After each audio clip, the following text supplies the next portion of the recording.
Laurence, en effet, là, vous êtes en tant que comédienne et non pas en tant qu'humoriste sur ce plateau de Thé au Café. Alors, c'est un pari. Vous avez les chocottes, comme on dit? Pas vraiment, je les ai eus tellement avant, parce que moi je suis quelqu'un qui anticipe beaucoup, qui appréhende aussi beaucoup, donc j'ai vécu toutes les formes d'appréhension possibles en acceptant de faire ce film, et maintenant, écoutez, il faut que je lâche prise. De plus belle, c'est un premier long métrage. En plus, vous avez confiance à une réalisatrice qui s'appelle Anne-Gaëlle Daval. Alors, vous êtes en bonne compagnie de Mathieu Kassovitz, vous êtes en compagnie de Nicole Garcia aussi, et puis d'autres, on va les évoquer, on parlera évidemment du film. Vous savez, en fait, dans l'émission, on aime bien aussi un petit peu revenir en arrière. Alors, bien sûr que dans le film, vous avez un rôle quand même d'une femme qui est victime d'un cancer, qui doit réapprendre à vivre et à s'accepter, à accepter son nouveau corps. Quand on vous connaît, vous, en tant que femme, qu'est-ce qui est essentiel de savoir sur vous pour mieux vous cerner? Je crois que tout ce que j'ai envie de faire savoir, je le dis dans mes spectacles. C'est vrai que c'est très autobiographique. Oui, oui, toujours, tout en, j'espère, n'étant pas trop impudique, parce que ça ne m'intéresse pas de me raconter de manière, on va dire, narcissique et impudique, mais j'essaye de me raconter dans les choses qui font que je ressemble aux autres. Enfin, voilà, j'essaie de me raconter tout en essayant de trouver des points d'accroche avec tout un chacun, quoi. Le dernier spectacle avait pour titre Madame Foresti. Qu'est-ce qui vous appelle Madame? De plus en plus de gens, malheureusement. C'est qu'à partir d'un certain âge, Madame devient un peu votre appellation principale. Donc, quand je me suis rendu compte de ça, je me suis dit, au lieu de le refuser, au lieu de le repousser, soyons-en fiers d'être une Madame finalement, de ne pas être une gamine, de plus être... forcément une demoiselle, quoi. Et je trouve qu'il vaut mieux l'assumer d'être une femme. Je trouve ça plutôt chouette d'être une madame. Vous avez grandi à Lyon lorsque vous étiez enfant. Les premiers souvenirs comme ça qui émergent, quand vous fermez les yeux, quel est le souvenir qui revient? De Lyon? Oh mon Dieu, j'en sais rien, tellement de choses. Moi, j'y ai passé plus que mon enfance, puisque je suis restée à Lyon jusqu'à l'âge de 25-30 ans. Hein, donc, il y en a énormément, des souvenirs. Hein, ça va, de la première bicyclette au premier mari. Donc, il y a beaucoup de choses. J'habite dans une banlieue, on va dire, proche de Lyon. Et puis, une enfance très heureuse, très moyenne, c'est-à-dire l'enfance de beaucoup de gens. Qu'est-ce que faisaient vos parents? Mon père était industriel. Et puis ma mère était employée de bureau, voilà. Personne n'était dans le milieu artistique, ce qui ne m'a pas empêchée d'être attirée par le milieu artistique. C'est ça qui est merveilleux dans l'art. Votre père d'origine italienne? Oui. Qu'est-ce que vous avez conservé d'italien? Pas grand-chose à part l'amour des pâtes. Et puis la grande gueule, quoi. Quand je crie, quand je vais en Italie et que je vois les femmes, je me dis, oh putain, oui, ça y est, je me rappelle, je suis italienne. Parce que je trouve elles me ressemblent toutes. J'ai l'impression de me voir puissance 10. Et puis elles sont fortes. Je trouve que les Italiennes, elles sont fortes.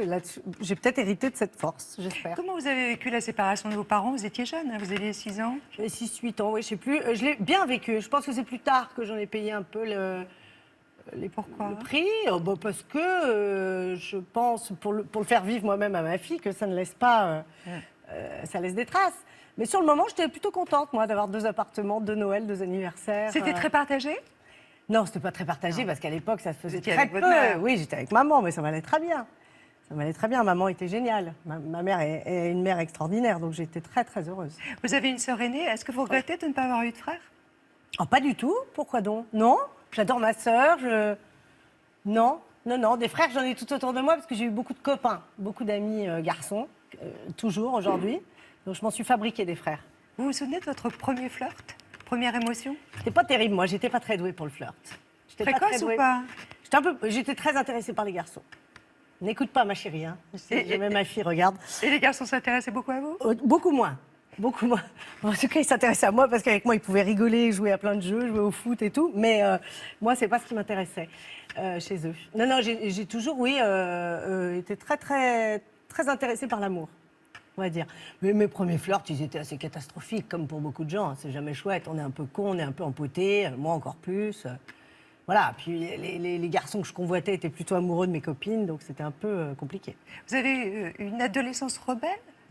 Il y avait des interdits chez vous? Vous les avez transgressés? Pas trop, et je les ai quand même transgressés, donc je suis con parce que j'avais une mère qui me faisait extrêmement confiance.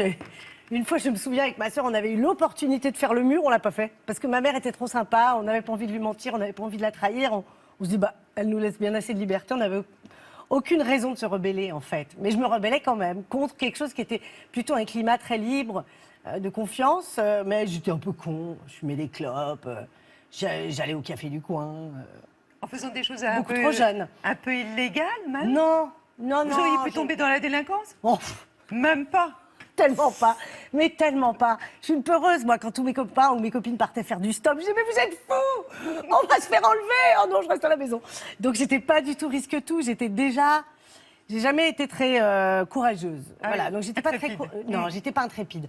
J'étais un peu con, mais j'étais pas intrépide. Donc, je faisais pas de choses dangereuses pour moi. Voilà. Vous avez eu un parcours classique, en fait, au départ, infographiste. Oh oui, moi j'ai passé mon petit bac, j'ai fait une petite école quand même de cinéma parce que je savais bien que, bon, j'étais un peu attirée par les arts Ça du vous titillait quand même. ça me titillait. Ouais. Je me disais, oh, je serais assistant réalisateur ou je ferais metteur en scène. Je n'arrivais pas à concrétiser mon désir d'être comédienne. Mais donc un parcours ultra classique, quoi, vraiment. Après, j'ai dû faire une formation en alternance pour être infographiste et puis voilà, je me suis retrouvée dans un bureau. Tout simplement, comme tout le monde. Oui.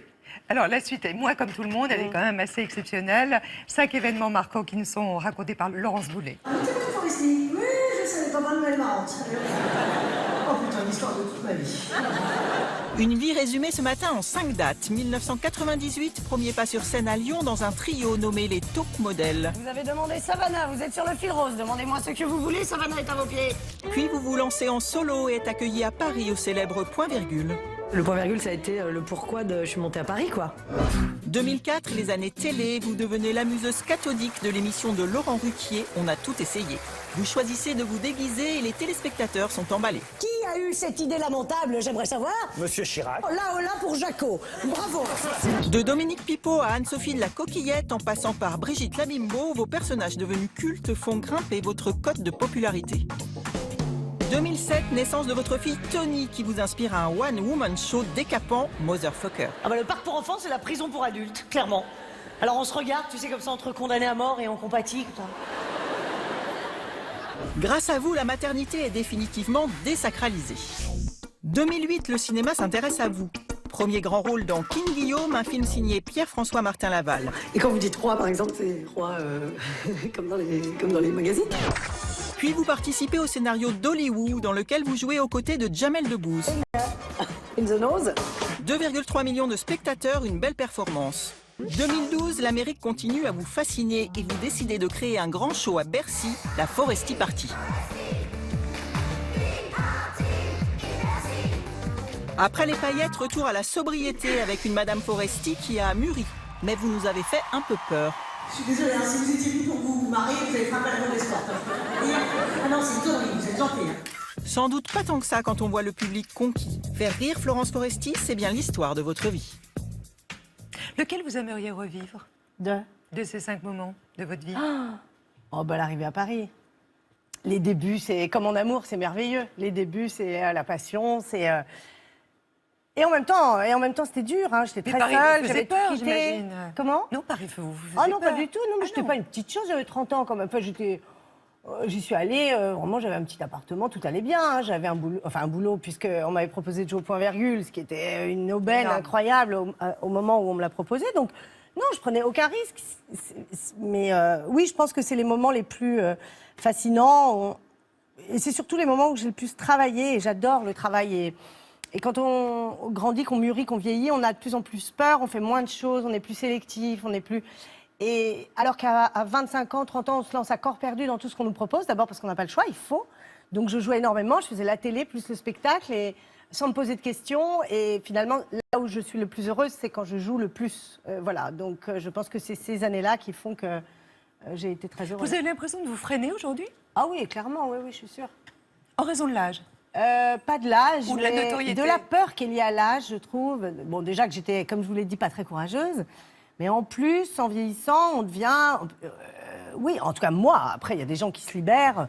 Moi, je deviens, oh, qu'est-ce que va penser ma fille si je fais ça mais si je pars là, je vais quitter ma fille 4 mois. Bon, vous remarquerez que c'est très lié à ma c'est fille. toujours centré, oui. Bah oui.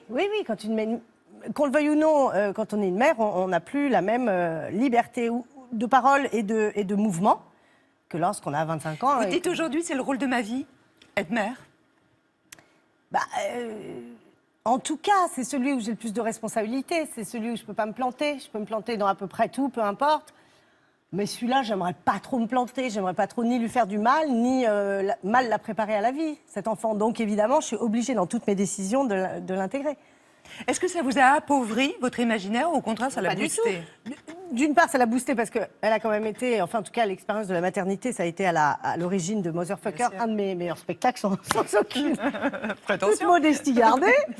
Non, parce que j'ai un regard aussi sur mes 3-4 spectacles et je suis capable, je pense, de savoir lequel était le plus abouti. Et celui-là en fait partie des meilleurs. Et donc, elle n'a pas du tout freiné ma créativité. Au contraire, elle l'a ouvert à d'autres choses. Et même lorsqu'elle, je dirais, la maternité, lorsqu'elle elle réduit vos choix ou elle vous remet des priorités, c'est pas si mal. Ça vous empêche aussi, c'est un garde-fou aussi. C'est un cadre. C'est un cadre, ça vous Ouais. empêche aussi de faire des choses qui seraient peut-être faites pour des mauvaises raisons ou qui seraient peut-être totalement superflues. De quoi vous êtes le plus fier? Bon, mon parcours professionnel, c'est vrai que je suis très fière. Je suis fière de mon parcours professionnel jusqu'à aujourd'hui parce que je suis fière d'avoir fait des choix qui sont en accord avec mes valeurs. Donc, je n'ai à rougir de rien et déjà, ça, c'est pas mal. Comment vous choisissez un film? Alors là, je n'ai aucune stratégie et je suis très émotive et je suis très... je me fonctionne au coup de cœur, comme tout dans ma vie. Ce qui fait que je fais des choix qui ne sont pas forcément les plus stratèges ou les plus carriéristes. Pas du tout, pas du tout. Et c'est le cas dans le film d'Angel, c'est que j'étais immédiatement séduite par le texte et c'est pourquoi je me suis lancée dans l'aventure, clairement. D'autant que ce rôle, il est sur mesure. Il a vraiment été bâti pour vous. Oui, c'est ce que m'a dit la réalisatrice, c'est qu'elle a pensé à moi immédiatement. Après, il aurait C'était pu la aller première fois? C'est la première fois? Qu'on pensait à moi. Oui. Non. Qu'on écrit Non, un rôle pour on m'a vous? déjà écrit des rôles, je pense. Mais après, vous savez comment ils sont. Enfin, non, vous savez peut-être Il y a pas la légende comment après. sont les gens de cinéma, voilà. Mais on les écrit pour vous, puis finalement, ça marche avec plein d'autres. Et tant mieux, tant mieux. Je veux dire, les acteurs sont faits pour être interchangeables.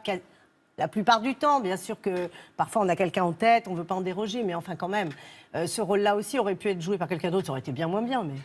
Vous pensez que vous êtes interchangeable entre comédiennes? Pas moi. Qu'on se le mais dise. non, je suis très interchangeable parce que souvent, parfois même, je refuse des rôles en me disant, mais non, ça c'est pour machine.